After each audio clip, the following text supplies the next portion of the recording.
I want to dig into this module with a story. And this story is about J. Peterman. These are some specialty chocolates that they sell. And you'll notice at the very top of the page where the headline is for the selling of this product, it says Lewis and Clark. It does not say specialty chocolates. I mean, it does way up at the tippy top. In the nav section up there, it says home, and then it says specialty chocolates. But most product pages, you expect them to say dark chocolate, 16 pieces, yada, yada, yada, etc., etc. They don't. They begin with Lewis and Clark. And then their narrative continues. West Africa, October. 25 adventurers prepare camp under an acacia tree. And then this listing goes on to actually describe the product. An oval box made by Julia Baker, an accomplished American chef and tireless traveler who learned her craft at famous Le Cordon Bleu in Paris. And there's an extra $10 upcharge for shipping this product because they ship it 2-day and they pack it all special.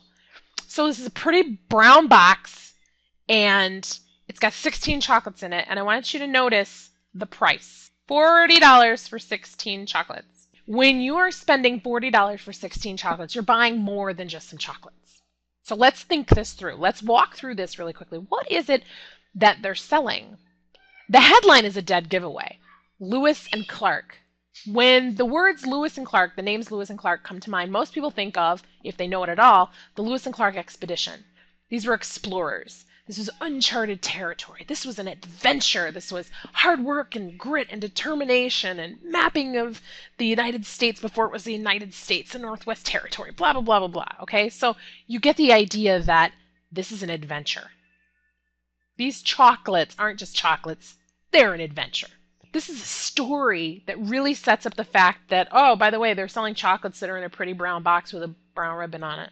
They're selling adventure, which you can get from the story. They're also selling quality, indulgence, and mastery. And that you can tell by the description of the chocolates.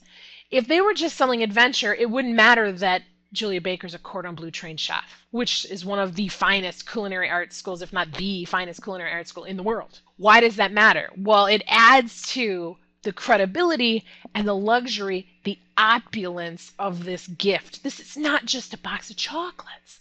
This is an adventure and a handcrafted work of art. They're selling artistry here, mastery. So let's look at the 4 elements of what it is that you really do. Now, the first one is your product or service. We're not going to spend a whole lot of time talking about that in this module because suffice it to say, you should know your product or service better than I do. And as long as it's not crap, you're okay.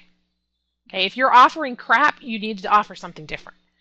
Then you've got these other components. Things like the transformation or the end result. I'll harken back to those chocolates. The transformation that someone's looking for when they buy those chocolates isn't to add an extra 15 pounds to their hips or to deplete their wallet by $40 just for some chocolates. The transformation is to be part of an adventure, to experience artistry that melts in your mouth.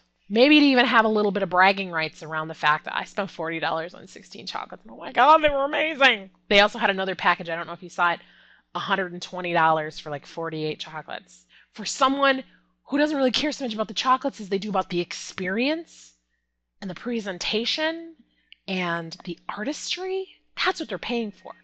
This is chocolates for art collectors. That's probably their ideal audience, the affluent, who are like, $40 for some really fine quality truffles? Okay. And they're thinking, well, it's only $2.50 a truffle. That's a mere pittance for a truffle. And we're sitting here going, $40 for 16 chocolates? I could go buy like 7 bags of Reese's or Hershey Kisses for that price. Yeah, I think I'll just go do that. But it's different because it's quality.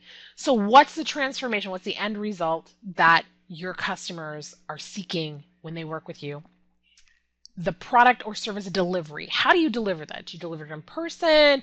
Do you deliver it fast, slow, high quality, low quality? There's so many different variants on how something is delivered that we're going to spend a whole module component just talking about that. But ultimately, these things tie into what's called the total customer experience. And your total customer experience is everything. There's a great book called Brand Harmony, and you'll find a link to it in the resources section. We'll be digging into bits and pieces of it as we go through this module. And in it, the author says everything is part of your total customer experience. Everything is about the branding and the marketing, from the way someone answers the phone, to the way your sales reps dress, to the way they interact and greet people, to the way your product arrives in their home, to the way it's, every little piece is a hash mark for or against in the tally column of your customer's experience. And there's a great example we're going to use that'll walk you through that. So that's the end of the Module 3 overview. I look forward to seeing you in the next module component.